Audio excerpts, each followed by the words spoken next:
A wish costs you nothing, but it also gives you nothing. You can wish for success. You can wish for wealth. You can wish for confidence, clarity, freedom. But until that wish becomes a goal, it's just air. By the end of this video, your mindset around achievement will never be the same again. You'll understand how to turn a fragile daydream into a result that screams, "I did it." Let's go from wish to achievement. Most people misunderstand what goal setting really is. They treat it like a checklist, something you scribble down once a year, hoping the magic of the calendar will do the heavy lifting. But that's not goal setting. That's casual wishing. You're not setting goals. You're designing a life. And the difference is everything. Think of an architect. They don't grab a pen and guess where the walls go. They measure. They plan. They visualize every detail before the first brick is ever laid. Why? Because without a blueprint, there's no building. Without vision, there's no structure. Without goals, there's no life, at least not one you chose. Now, you might say, well, I'm not an architect. But you are. You're the chief designer of your future.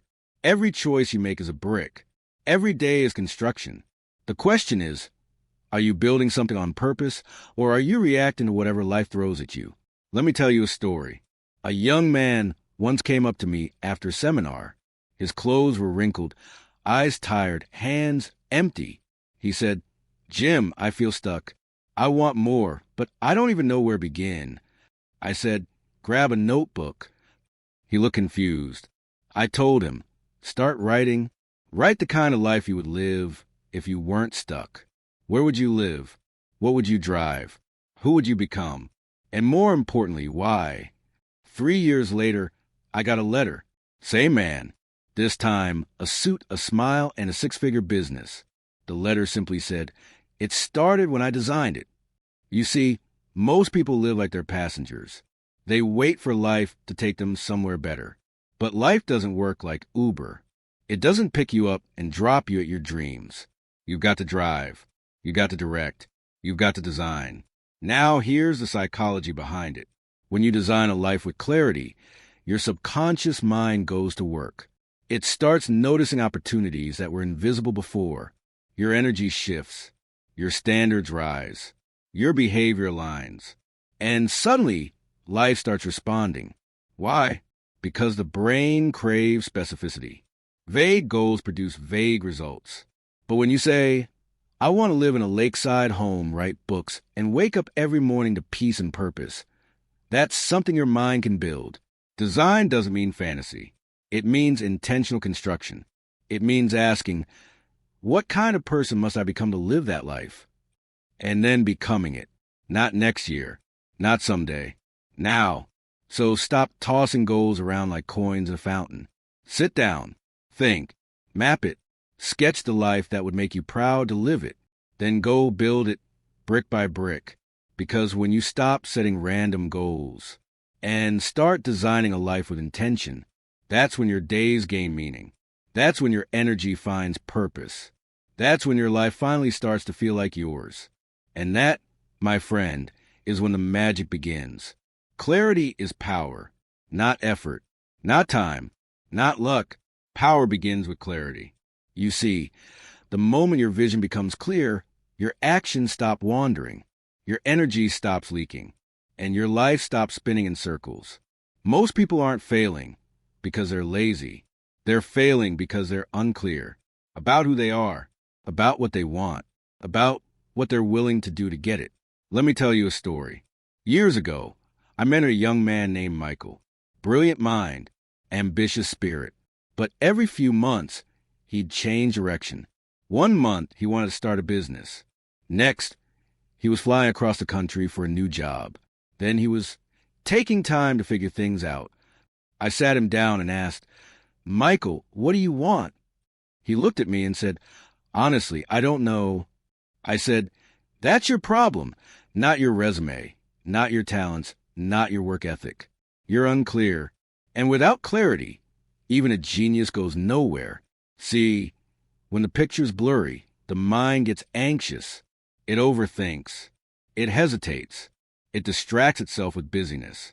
But when you clarify what you want and why you want it, you create a psychological compass. Every decision becomes easier. Every distraction becomes obvious.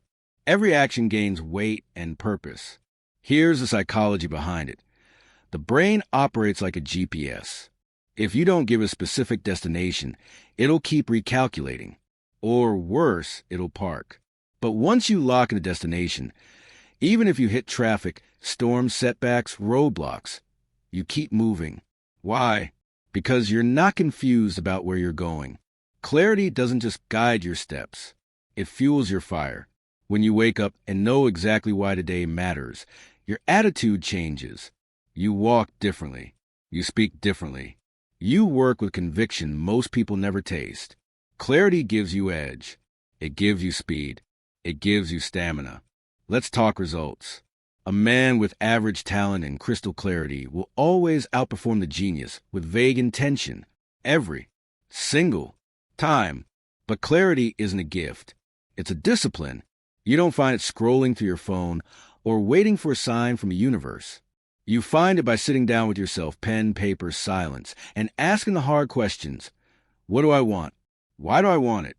What am I willing to sacrifice to get it? Who must I become?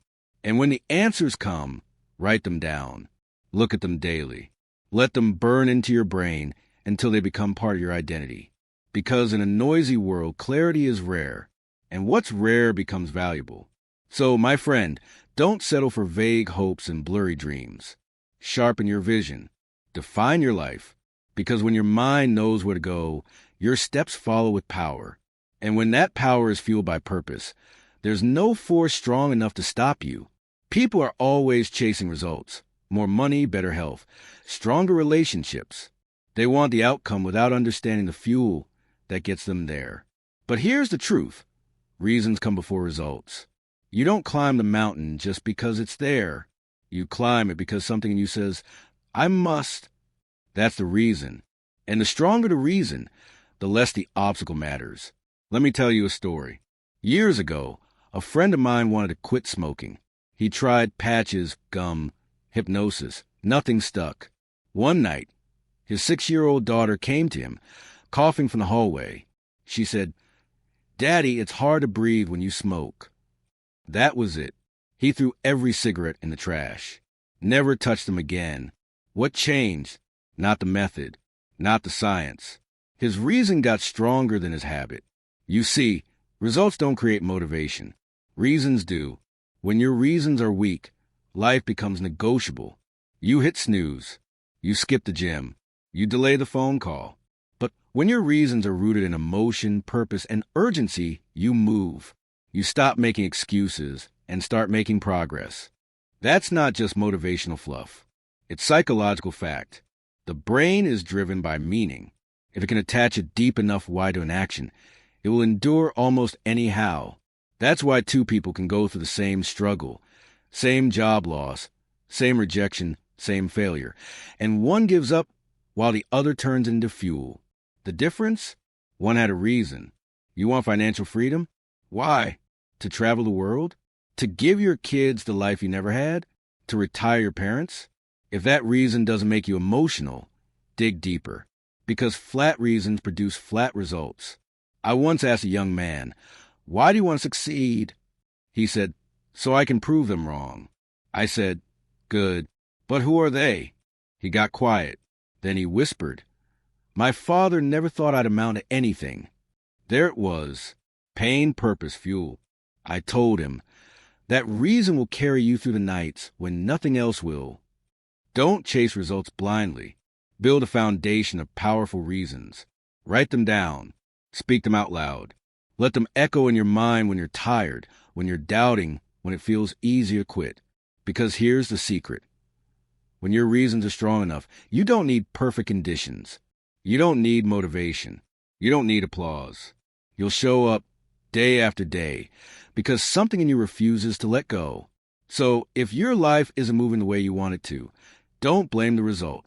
Go back to the reason. Strengthen it. Deepen it. Make it matter so much it hurts to stay the same. Because when the reason becomes a fire in your soul, the result becomes inevitable. Life offers you two pains, and you will experience one of them. The pain of discipline or the pain of regret? Discipline weighs ounces. Regret weighs tons. Discipline is setting the alarm and actually getting up. It's doing what you said you would do long after the mood has left. It's quiet. It's uncelebrated. It's uncomfortable. But it shapes you into someone powerful. Regret, on the other hand, is silent torture. It's the voice in your head whispering, "You could've, you should've, why didn't you?" It doesn't shout, but it never leaves. Let me tell you a story. A man once told me he wanted to write a book. He said he had it in him, a story the world needed. I said, "So write it." He replied, "I'm waiting for the right time." 10 years passed. I ran into him again. Same look in his eyes, but now with a heavy sadness. He said, "Jim, I didn't do it, and now I can't." His hands shook as he spoke. The story's still in me, but the time's gone. That, my friend, is the pain of regret. You don't avoid pain by avoiding discipline. You just trade it for something worse. Because every day you skip the workout, every time you delay the dream, every time you silence your potential, the cost compounds. Here's the psychology behind it. The brain is wired for comfort. It wants the easiest path. It resists effort. But comfort is a liar. It seduces you into staying the same while convincing you that later is safer. But later becomes never, and never becomes a life half-lived. Discipline is hard, yes, but it builds trust in yourself. When you practice it daily, when you do the thing even when it's hard, you prove to yourself that you're in control, that your emotions don't own you, that you can override impulse with intention. Think about this. A disciplined life doesn't just lead to achievement. It leads to self-respect. And self-respect, my friend, is one of the most valuable currencies on earth. When you respect yourself, you stop tolerating average. You stop negotiating with excuses. You stop needing external motivation because your own integrity becomes enough. I'll give it to you straight. Discipline is painful, but it's clean pain. It strengthens. It stretches. It sharpens. Regret, though? Regret is dirty pain. It weakens. It festers. It drains the soul. So the question is never, will I experience pain? The question is, which one am I willing to choose? Discipline in your health, in your time, in your words, in your habits. It may sting in the moment, but it builds a future you won't have to apologize for. Because the most painful thing in life isn't failure. It's looking back and realizing you never gave yourself a chance to find out who you could have become. Choose discipline now, or carry regret later. But understand this, one of them will be yours. Success doesn't happen by accident. It isn't luck. It isn't magic. It's a formula. Clear, simple, and universal. It goes like this. Goal plus plan plus deadline plus action. Miss one piece, and the whole structure collapses. Let's break it down. A goal is the vision, the end destination. But a goal without a plan is just a wish. And a plan without a deadline is just a dream. And a deadline without action? Well, that's just self-deception. You can't manifest a future you're not moving toward. I once met a young man who said, "Jim, I want to make $1 million. I asked by when. He blinked. "I don't know, someday." I said, "That's not a goal. That's a fantasy." Then I asked, "What's your plan to earn it?" He said, "I'll figure out as I go." And I told him gently, "That's why you'll never get there." You see, psychology tells us the brain craves structure, clarity, tangibility. The more defined your goal, the more your mind can begin to solve it. Vague dreams don't activate decision-making centers in the brain. But a clear goal with a specific plan and real deadline, that's how you get momentum. A man I once coached had one goal, to run a marathon, but he did it the right way. He broke the goal into a plan. First 3 miles, then 6, then 13, then 20. He gave himself a deadline, 6 months. And every morning, he got up and ran, rain or shine. Not because it was easy, but because the formula kept him anchored. 6 months later, he crossed the finish line, tears in his eyes, because he followed the process. People say they want transformation, but transformation without a formula is chaos. It leads to burnout, confusion, and guilt. But this formula, it's bulletproof. Write the goal, map the plan, set the deadline, take the action, then repeat. The plan doesn't have to be perfect. In fact, it won't be. Life will punch holes in it. But what matters is that you have one, that you adjust, refine, and course correct along the way. A flawed plan executed with intensity will beat a perfect plan sitting on the shelf every time. The deadline? That's your accountability. That's the fire. Without it, procrastination sneaks in. Tomorrow becomes next week. Next week becomes next year. And suddenly, a decade disappears. And action is where it all comes alive. Without it, all the goal-setting journals in the world are just decoration. Dreams die in notebooks. They live in behavior. You want change? Don't hope for it. Build it with a goal that excites you, a plan that guides you, a deadline that pushes you, an action that defines you. Because success doesn't belong to the smartest or the luckiest. It belongs to the person who follows a formula and refuses to quit. Goal, plan, deadline, action. That's not just a strategy. That's how you take control of your life. Don't wish it were easier. Wish you were better. That one line could change your life.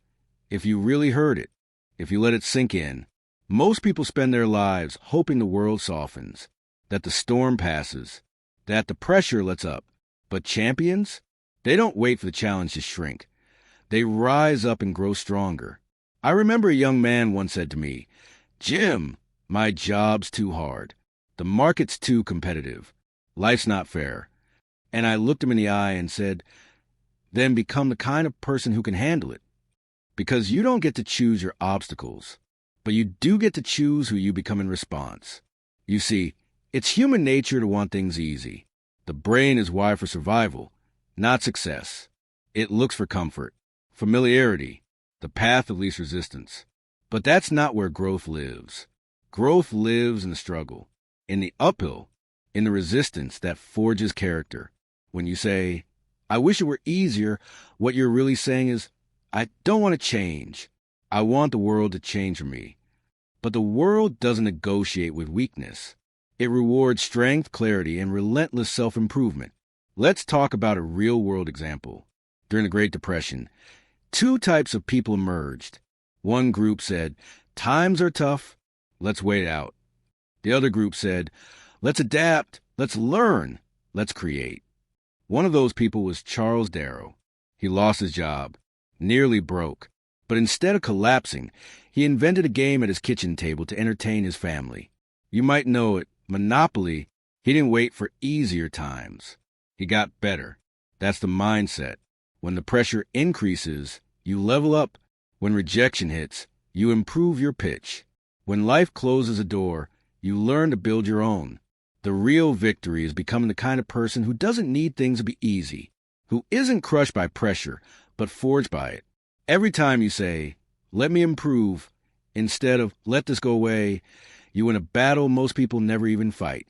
Psychologically, here's the truth. You can't control events, but you can control your response. And in that gap between stimulus and response lies your power, your evolution, your future. So the next time life gets heavy, don't curse the weight. Pick it up, train with it, let it build you, because when you become better, everything else becomes possible. Don't pray for fewer problems. Develop more skills. Don't ask for a lighter load. Grow stronger shoulders. Don't wait for a miracle. Become one. That's how you turn struggle into fuel. That's how you reclaim power. Because when you get better, the world starts bending in your favor. And that, my friend, is the real secret. Most people write their goals once a year, on January 1st, and forget them by January 5th. They tuck them away in a notebook, or worse, keep them only in their head, and then they wonder why nothing changes. Let me tell you something bold. A goal reviewed once a year is just a wish, but a goal reviewed daily, that's a mission. That's a blueprint for transformation. Why daily? Because repetition creates focus, and focus creates power. Every day you wake up, you're bombarded with distractions. emails, obligations, social media, bad news, noise. And if you don't remind yourself of your goals, the world will hand you its agenda, and you'll spend your life reacting instead of creating. Now, imagine a captain who sets sail without checking the compass each day, 1 degree off, and he's 500 miles away from his destination. Life works the same way. Without daily course correction, you drift. Without review, you forget.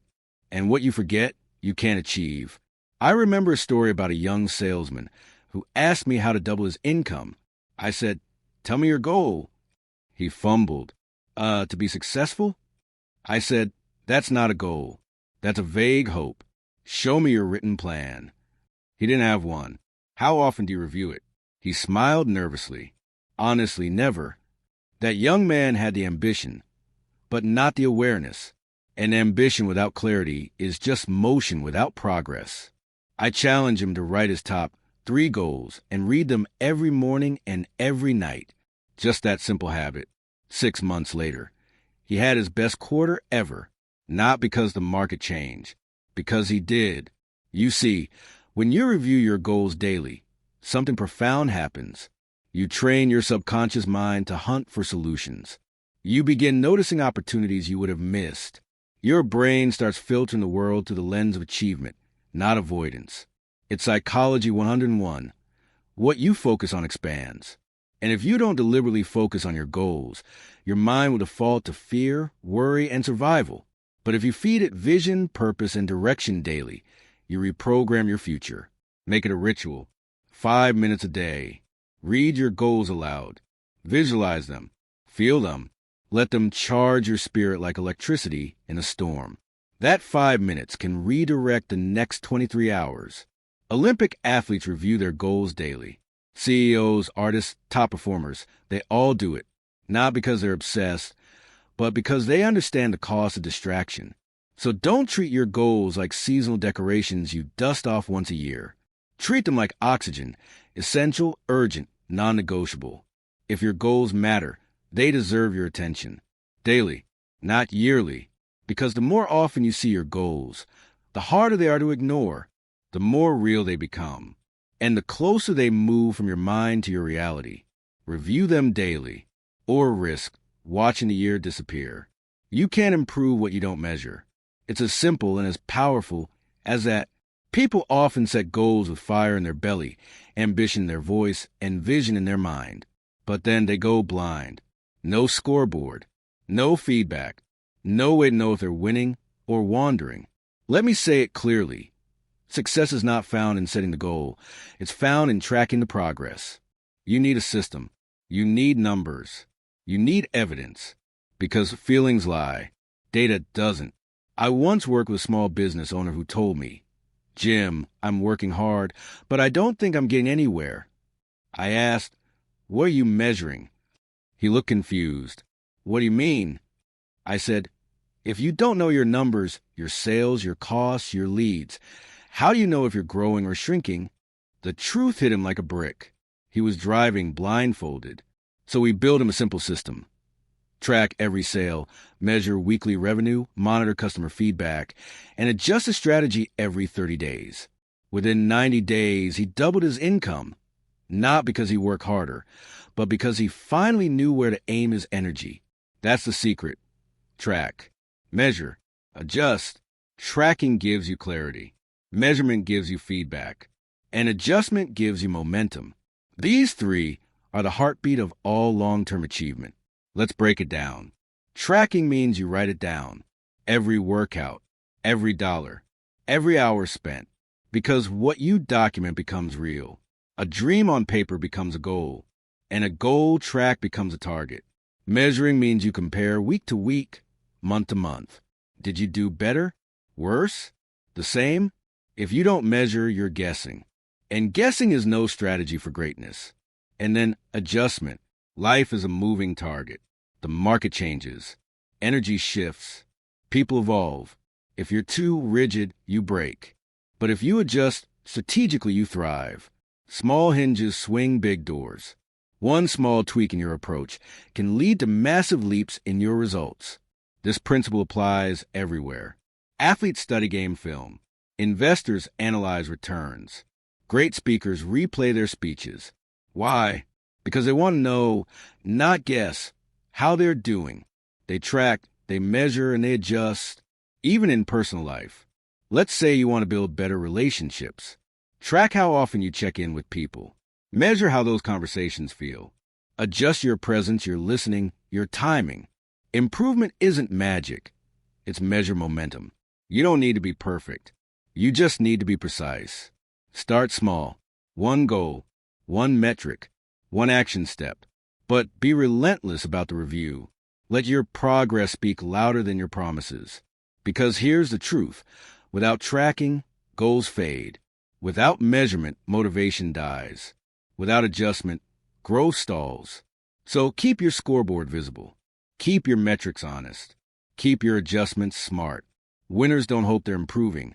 They know they are because they track, they measure, and they adjust daily. And that's how progress becomes unstoppable. In the race toward big goals, most people miss the magic of small wins. They think only the finish line matters. But what if I told you that the secret to unstoppable progress is found in celebrating the small victories? Those little moments, often overlooked, are the fuel that drives your momentum. Imagine a long journey. Let's say climbing a mountain. If you only cheer when you reach the peak, you'll lose your spirit halfway up. But if you celebrate every few steps, every safe camp, every breathtaking view, you build joy and strength that carry you forward. Life and success work the same way. I remember a story about a young entrepreneur named Sarah. She started with nothing but an idea and a burning passion. The road was tough. She faced rejection, self-doubt, and setbacks. But she made a point to celebrate every small step, each client gained, every positive review, every dollar earned. Those small wins reminded her, I'm moving forward. They became her lifeline. Psychologically, celebration is powerful. It triggers dopamine, the feel-good chemical in your brain.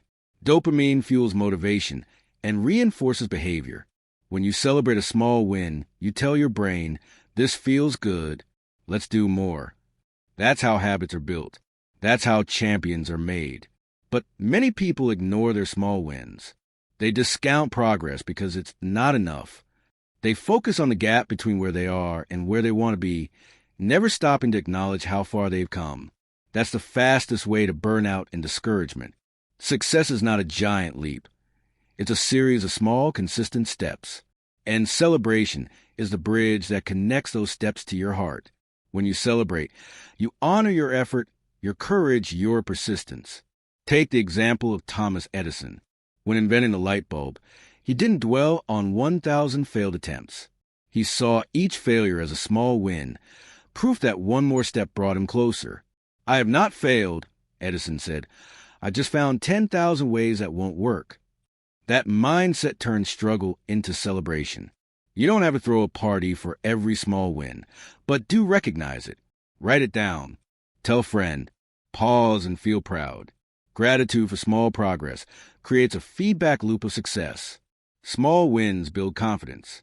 Small wins build resilience. Small wins keep your vision alive on the darkest days.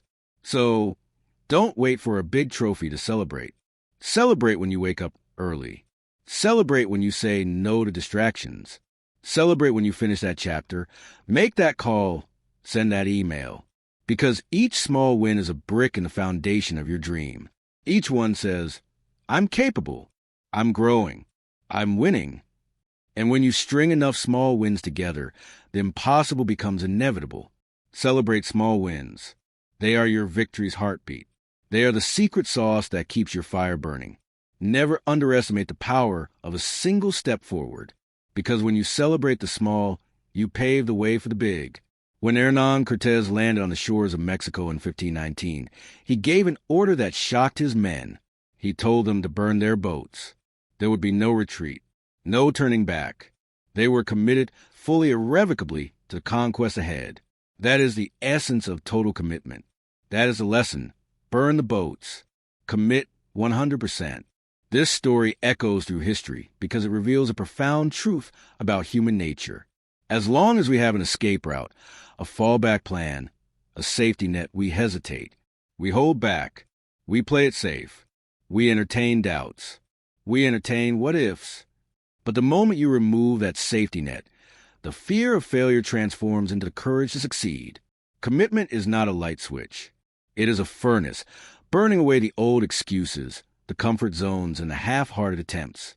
When you burn the boats, you're telling yourself and the universe that there is only one way forward. Think about it. How often do you find yourself stuck between wanting something and holding back? You say, I want success, but you're not ready to sacrifice your time, your habits, your comfort. You say, I want change, but you keep one foot in the old life. That is the danger zone of half commitment. Total commitment means eliminating the possibility of turning back. It means making your decision so clear and so firm that every fiber of your being aligns with it. It means accepting discomfort, setbacks, and the grind as part of the journey, not obstacles to avoid. Look at great athletes, entrepreneurs, and artists. They don't dabble. They don't hesitate. They commit with their whole heart. Michael Jordan didn't just want to be a basketball player. He was willing to fail, to be cut, to practice relentlessly. J.K. Rowling didn't quit after rejection letters. She committed to telling her story no matter what. Elon Musk didn't stop at one failure. He committed to revolutionizing industries. Psychologically, burning your boat shifts your mindset from possibility to inevitability. When the exit is gone, your brain stops wasting energy on escape plans and focuses entirely on problem solving and progress.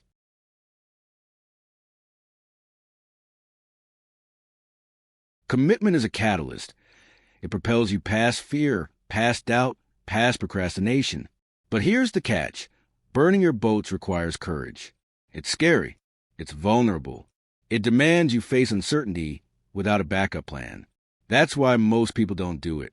They want success, but they want it safely. They want it easily. And in doing so, they guarantee struggle without progress. I challenge you to ask yourself, what are your boats? What are you holding on to that's keeping you from fully committing? Is it a toxic relationship? A comfort zone? A fear of failure? Identify it, and then burn it. Commitment is the difference between wishing for success and working for it, between dreaming and doing, between talking and acting. Burn the boats. Make your choice. Let go of the past. Remove the escape routes. Commit 100% and watch how your entire world shifts. Because when you commit fully, when you burn the boats, you unlock a power inside you that no fear or doubt can touch. And that, my friend, is the battlefield where winners are made. No boats, no retreat, only forward. Let me tell you something. Your goal doesn't care how tired you are. It doesn't care about your past. It doesn't care about your excuses. It only responds to effort, to clarity, to commitment. So stop waiting for the perfect time. There is no perfect time. There's only now,